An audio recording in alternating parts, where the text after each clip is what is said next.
lucky. All right, Shalom. It's the brother One-a-thon. About out of one combination of lesson. Spirit and power, Yahweh by Shemal Shah. First and foremost, as always, I want to start off by giving all praises and glorifications to Yahweh by Hashem, Yahweh Shah by Hashem B'Kakodash. Double honors to the apostles and elders at Great Millstone Well. Peace, love, and salutations to the hopeful elect throughout the four corners of the earth, preaching His word in truth and sincerity. Shalom. All right, it's going to be another weekly MOTB lesson through the Spirit and power, Yahweh by Shemal Shah. All right, it's going to be entitled Esau.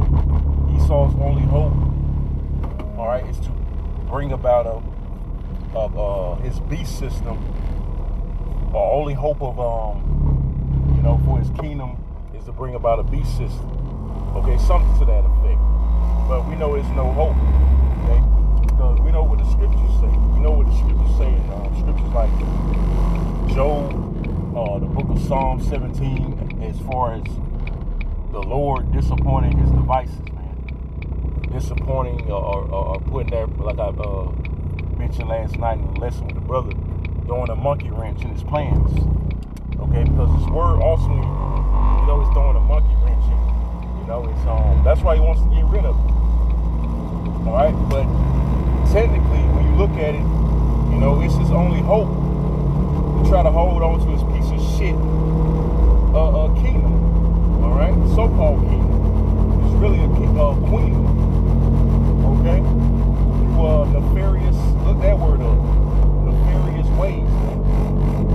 His nefarious, wicked ass ways. Okay, and ultimately he wants to get rid of Israel. Okay. He wants to get the birthright, or the so-called get it back, which it never is. Okay, so we looked at this, all right, pushing that MOTB, which is the mark of the you-know-what. I'm just saying, fucking mark of the beast, the chill, the sea hill, all right? That's his only hope. The only hope he has is to try to implement that through all kind of draconian legislation. Okay? All right, strict laws. That's why I pulled up the scripture right here. Okay? This is Psalms 94 and 20. It says, shall the throne of iniquity, all right, the throne of iniquity represents Esau, the so-called white man, which iniquity means sin upon sin.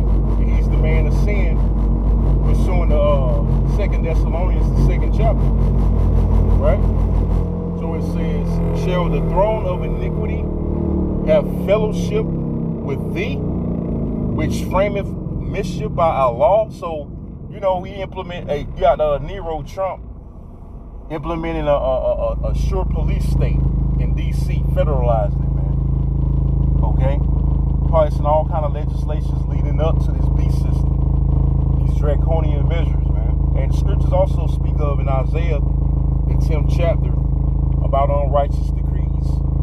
Pretty much oppressing the poor, which is you Israelites, man, because you're the target.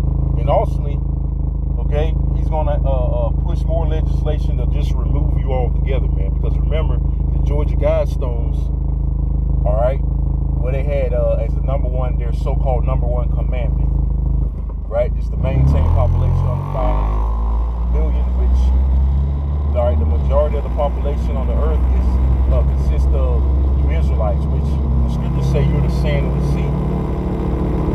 Okay? And a lot of you gonna take the sea up anyway, 2/3 of our people. Okay, it's gonna be easy for him to get you to take it, because what he's gonna do, he's gonna regulate food, okay, more famines, because the famine is coming. We're gonna see rationalizations. They're gonna put law restricting regulating food, how much food you can get. All right, because that's gonna be the biggest kicker, man. Okay, all kind of mischief, man. Like I mentioned, this police state that's brewing up, because we've been in the police state. Now it's just manifesting more and more and more.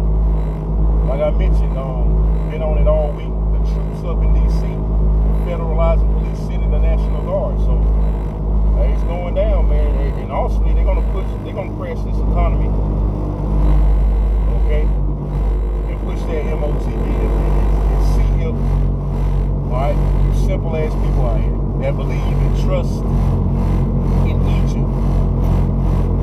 Okay, so this man, you know,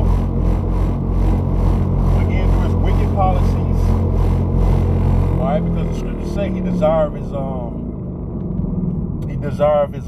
what's that in Habakkuk? He enlarges his desire. Yeah, in Habakkuk the 2nd chapter, he enlarges his desire as hell, man. So he gonna bring hell on you so-called Negroes, Latinos, and Native Americans, just to bring about his beast system. By any means, you have a term, all right? By any means necessary, okay? All right, and primarily you niggas are in no way in the equation. All right, it's beast system. Because remember, you want to get rid of your very existence. But there's a lot of you, like I said, is going to take it. But you feel like he can offset. Like I mean, last week I went into that. You feel like he can offset prophecy by having all of Israel take the seed. You know, because you know the prophecy of don't think these devils don't know about Revelation 14. How anybody that take the chip shall be cast into the lake of fire in the presence of the Lord and angels. He knows that, man. So hey, that's part of his plan, man. All right. So when the smoke clears, I went into it last week. He think he's gonna come out of his bunkers and establish a new world order, but it's not gonna happen, man. But the point being, you know, this is, hey, you can look at it as his only hope, but his hope is on felon, man. Okay, pushing this beast system, pushing the MOCD, is gonna fail. Once he does that, guess what? I was along with the angels. All right, so I'm gonna read it one more time, and I'm gonna close out. All right, this is Psalms 94.